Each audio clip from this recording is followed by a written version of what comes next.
스데반 집사의 순교 이후에 교회에 대한 그 핍박이 아주 크게 일어났습니다.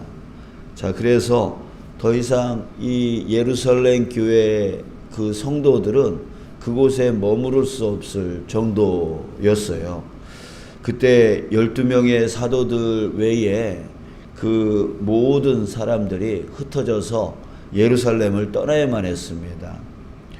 그들 가운데 몇몇은 유대 지경 여러 곳으로 흩어져 갔고요. 또 빌립 등 몇몇 사람들은 사마리아 땅으로 흩어졌고, 또 제자들 가운데 몇몇은 갈릴리와 또 그 주변 일대로 흩어지기도 했습니다. 또 그리고 베니게 구브로로 가는 사람들도 있었고, 또 갈릴리 그 북쪽 이방 땅인 수리아 안디옥까지 올라갔습니다. 자, 그러나 그들은 그 박해 때문에 곳곳으로 흩어졌지만 그곳에 가서 가만히 있지를 못했습니다. 그 성령 충만의 그 열정으로 인해서 그 지역으로 가서 또 유대인들이나 이방인들에게 복음을 증거했던 것입니다. 그 중에 특히 수리아 안디옥으로 간 사람들이 아주 열정적이었는데요. 그들은 그곳에서 유대인들 뿐만이 아니라 이방 사람들에게까지 복음을 열심히 전했습니다. 그래서 그곳에 큰 부흥이 일어났는데요. 하나님께서는 이 안디옥에서 정말 많은 사람을 구원으로 이끄셨습니다. 그러니까 또 그래서 수리아 안디옥의 이 부흥 소식을 들은 예루살렘의 사도들은 그래서 이 부흥의 불길을 더 크게 일으키기 위해서 사람을 또 파송을 했어요. 자, 그런데 이번에는요, 지금까지 누구를 계속 파송을 했었죠? 베드로와 요한이었어요. 그러나 이번에는 베드로와 요한을 보내지 않았어요. 바나바를 보냈습니다. 이게 바나바는 그렇게 보냄을 받아서 안디옥으로 가서 그곳에서 부흥의 역사를 확인했습니다. 자, 그런데 그는 그곳을 이렇게 보니까 이거 도움이 더 필요하다. 이게 도와줄 사람들이 더 필요하다. 이렇게 판단을 했어요. 자, 그러나 바나바는 예루살렘 교회에다가 사람을 보내달라고, 더 도울 수 있는 사람을 보내달라고 이렇게 요구를 하진 않았습니다. 왜냐하면 이 안디옥 교회는 이방 땅에 있었기 때문에 유대 전통에 익숙한 사람보다는 이방 사람들에게 익숙한 사람이 필요하겠다, 이렇게 판단을 했던 거예요. 그래서 바나바는 유대 중심의 땅에서 사람을 보내달라 이렇게 하지 아니하고 그 안디옥 근처에 다소라고 하는 곳이 가까웠는데, 그 다소에 누가 있었냐면 바로 우리가 너무나 잘 알고 있는 바울이 그곳에 있었던 거예요. 그래서 바울을 초청해서 와라, 와서 같이 좀 이곳에서 사역하자 해서 바울을 초청을 합니다. 그래서 바울과 함께 사역을 시작해요. 이 바울은 이방 사람들에게 아주 이렇게 적화되어 있는 사람, 잘 이렇게 맞는 사람이었어요. 왜냐하면 유대인이었지만 그리고 히브리 교육을 아주 철저하게 받은 사람이었지만, 이 사람은 다소라고 하는 지금의 터키 지역입니다. 투르키예 지역의 맨 동쪽, 맨 남쪽에 있는 그 지역이 다소예요. 그래서 철저한 유대인이었지만 또한 이방 사람들에게도 아주 익숙한 그 사람이 바로 이 바울이었어요. 그러니까 하나님이 왜 바울을 그 이방 땅에 복음 전하는 자로 세웠는지 그것을 우리가 알 수가 있는데요. 이 바나바는 그거를 딱 캐치한 사람이에요. 그래서 바나바는 사람을 잘 이렇게 이끌어 나가고 그 사람을 잘 세워주고 또 사역자로 세워나가는 그런 달란트가 있습니다. 그래서 바나바는 이 바울이 안디옥에서 사역하기에 아주 적절한 사람이다, 이렇게 판단을 했던 거예요.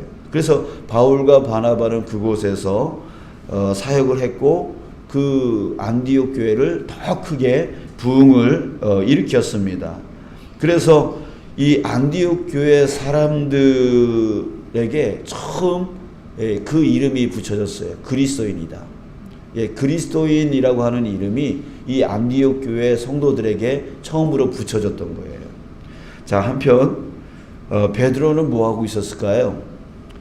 베드로는 당시에 예루살렘 안에 있었던 게 아니라 유대와 갈릴리와 또 사마리아의 그 교회들이 안정적으로 잘 되어지고 있나, 그것을 확인하러 사방으로 두루 다녔다라고 얘기하고 있습니다.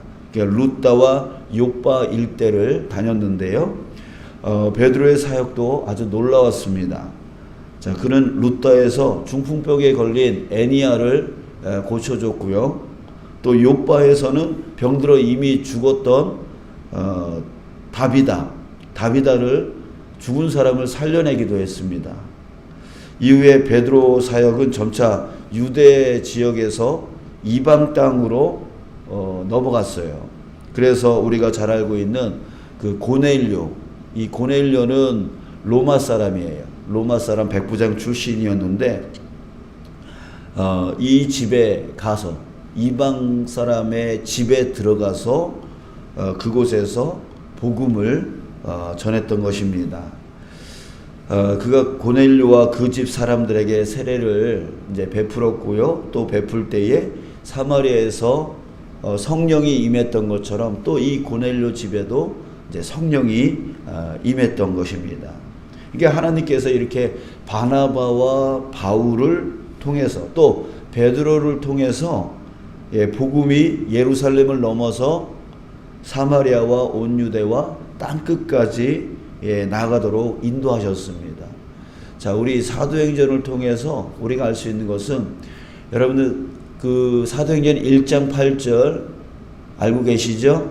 사도행전 1장 8절, 그 복음이 성령이 너에게 임하시면 너희가 권능을 받고, 그 다음에 뭐죠?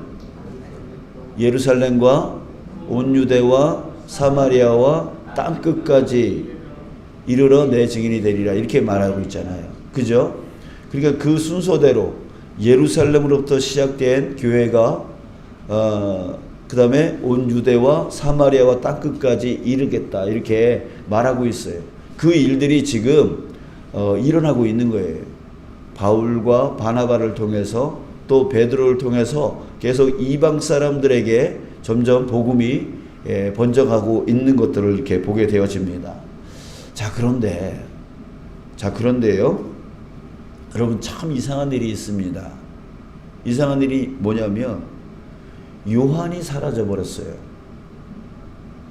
이 사도행전 이 내용 안에 그토록 예루살렘 교회의 아주 핵심적인 인물이었던, 그래서 베드로와 요한 이 짝을 이루며 그러니까 첫 번째 수제자와 두 번째 수제자가 함께 짝을 이루면서 사역을 해나가는 모습이 그 사도행전 초반부에서는 계속 나왔는데, 갑자기 이 요한이 사라져 버린 거예요. 요한의 이름이 나오지를 않아요.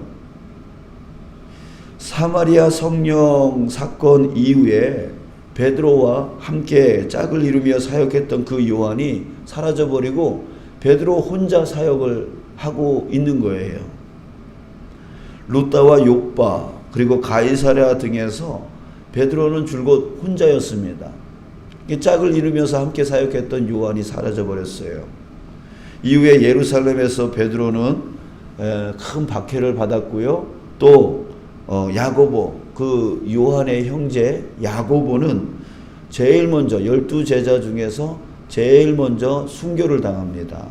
그냥 죽었어요. 자, 그런데 이때도 요한은 나타나지를 않아요.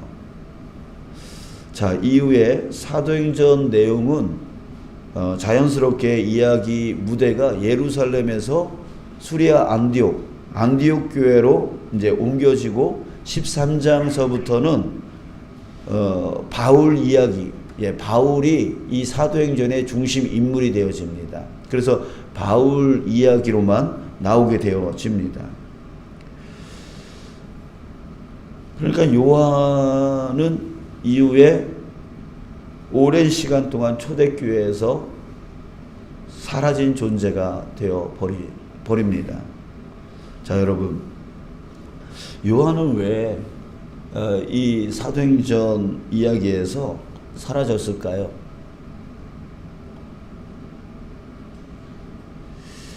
우리는 그 이유를 어디에서도 찾을 수가 없습니다. 그러나 딱 하나 우리가 찾을 수 있는 이유는 바로 그거예요. 요한복음 19장 27절 말씀인데요. 또 그 제자에게 이르시되 보라 내 어머니라 하신대 그때부터 그 제자가 자기 집에 모시니라. 자, 이게 예수님이 십자가에 못 박혀 있었을 때 그 가장 가까이에 있었던 그 어머니 마리아와 그 옆에 누가 서 있다 그랬죠? 바로 요한이 있었다 그랬어요. 그 요한에게 했던 말이에요. 또 그 제자에게 이르시되 보라 내 어머니라 하신대 그때부터 그 제자가 자기 집에 모시니라. 자, 분명 다른 사도들은 복음을 들고 아골골짜기까지 나아가는 것을 이 요한은 보았을 거예요. 그리고 자기 형인 야고보가 순교당하는 것도 보았을 거고요. 그럴 때에 이 요한은 이전에 예수님이 뭐라고 불렀어요? 보아너게라고 부를 정도로 아주 천둥벌거숭이 같은 그런 지 마음대로 막 열정이 어떻게 통제가 잘 안 되는 그런 자 아니었습니까? 그 다른 사도들이 열심히 복음을 전하고 또 자기 형인 야고보가 순교까지 당하는 그 모습을 보면서 정말 이 요한도 가만히 있고 싶지 않은 그런 마음이 있었을 거예요. 자, 그럼에도 불구하고 이 요한에게는 예수님이 직접 맡겨주신 사명이 있었어요. 그 사명이 무엇이었냐면 바로 보라 내 어머니라 라고 했던 그 사명이에요. 그때부터 이 제자가 자기 집에 모셨다. 자, 여러분, 남들은 저렇게 활동하고 열심히 하고 있는데 나는 집에서 이 어머니를 모시는, 예수님의 어머니를 모시는 일을 하고 있을 때 여러분 얼마나 요한이 답답했겠어요. 그러나 그럼에도 불구하고 요한은 바로 주님의 그 사명을 따랐던 것입니다. 여러분, 이것이 뭐예요? 바로 순종자의 자세인 것이죠. 순종하는 자의 자세가 바로 이거예요. 나는 할 수 있는데 주님이 하지 말라 할 때가 있습니다. 또 반대로 나는 할 수 없는데 주님이 하라 하실 때가 있습니다. 그럴 때에 내가 할 수 있느냐 내가 할 수 없느냐가 중요한 게 아닙니다. 중요한 게 무엇입니까? 바로 나를 향한 주님의 뜻입니다. 주님의 뜻이에요. 나는 할 수 없다라고 생각하고 있는데 주님이 하라고 하신다면 어떻게 해야 돼요? 해야 되는 것이죠. 나는 할 수 있는데 주님이 하지 말라 하면 어떻게 해야 됩니까? 하지 말아야죠. 우리에게 중요한 것은 바로 주님의 뜻이에요. 그래서 성경은 이렇게 말하고 있죠. 아무리 제사를 잘 드려도 뭐가 더 낫다? 순종하는 것이 더 낫다. 이렇게 말하고 있어요. 예, 우리가 예배 아무리 잘 드려도요, 그 순종이 더 낫다는 얘기예요. 요한은 자신의 사명에 충실했던 사람입니다. 남들은 이름이 저렇게 드러나고 열심히 지역으로 나가서 다른 타 지역에 나가서 뭐 죽은 사람도 살려내고 뭐 병든 불치병도 다시 고쳐내고 얼마나 화려합니까? 나도 그런 거 하고 싶죠. 나도 드러나고 싶죠. 그러나 우리에게 중요한 것은 바로 맡겨진 사명에 충실하는 겁니다. 그 사명이 다음 사명이 나에게 주어질 때까지 지금 나에게 맡겨진 이 사명에 충성하여 나아가는 것, 이게 중요하다라고 하는 거예요. 세월이 흘러서 다른 사도들이 다 순교당해서 없어졌습니다. 다 죽었습니다. 이제 요한은 홀로 남았어요. 그러니까 예수님의 어머니 마리아를 복양하고 섬기다 보니까 순교당할 일은 없죠. 근데 다른 사도들 11명의 사도들이 다 이제 순교당해서 없어요. 홀로 남겨졌어요. 그러면 요한은 이제 뭐 할 일 없고 뭐 그냥 있는 겁니까? 그렇지 않았다는 거죠. 홀로 남겨진 그 요한은 남겨졌을 그때에 주님은 그를 밤모섬으로 유배당하게 하십니다. 그리고 그곳에서 정말 모든 성도들에게 없어서는 안 될 그 한 가지의 성경이 기록되어집니다. 그것은 바로 요한계시록입니다. 바로 하나님은 또 예수님은 이것을 위해서 요한을 남겨두셨던 것이죠. 끝까지 살아남도록 그렇게 이끌어 주신 거예요.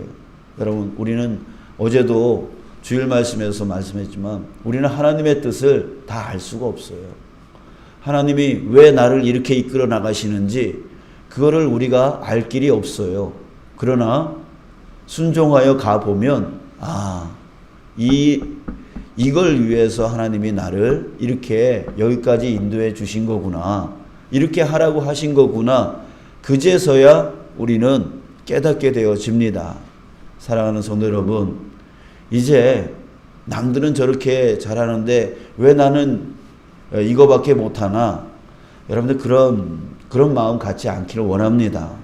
남들은 건강해서 저렇게 열심히 봉사하는데 왜 나는 이렇게 몸이 안 좋아서 나는 아무것도 못하고 있나? 이런 것 때문에 낙심하거나 낭망하지 마시기 바랍니다. 하나님 안에는 다 뜻이 있습니다. 다 뜻이 있어요. 또 때가 있습니다. 하나님이 쓰실 때가 있고 하나님이 기다리라 할 때가 있는 거예요. 그때 우리는 귀를 잘 기울이면서 주님이 나에게 원하시는 것이 무엇인지, 지금 이때에 나에게 하라고 하시는 것이 무엇인지 그것에 집중해서 내가 하고 싶고 내가 하기 싫고 이 내 감정에 따라서 나가는 우리가 아니라 정말 주님이 지금 이때에 나에게 원하시는 건 뭔지, 내가 지금의 이 건강 상태에서, 내가 지금의 이 영적인 상태에서, 내가 지금의 이 환경 상태에서 주님이 나에게 원하시는 것이 무엇인지 그것에 귀 기울이고 그것에 충성해 나가는 것, 그게 중요하다라고 하는 거예요. 주변 사람들 저렇게 화려하게 움직이는데 왜 나는 이렇게, 여러분 그게 중요하지 않다는 거죠. 자, 여러분, 우리 이 요한을 통하여 우리 순종이 무엇인지를 오늘 다시 한번 깨닫기를 원합니다. 그래서 우리도 정말 주님 앞에 충성된 자로 온전히 서서 기다려야 될 때이구나, 아니면 사역해야 될 때이구나 라고 하는 것을 우리가 잘 분별하고 그것에 충성하여 나아가는 저와 여러분들 되어지기를 주님의 이름으로 축복합니다.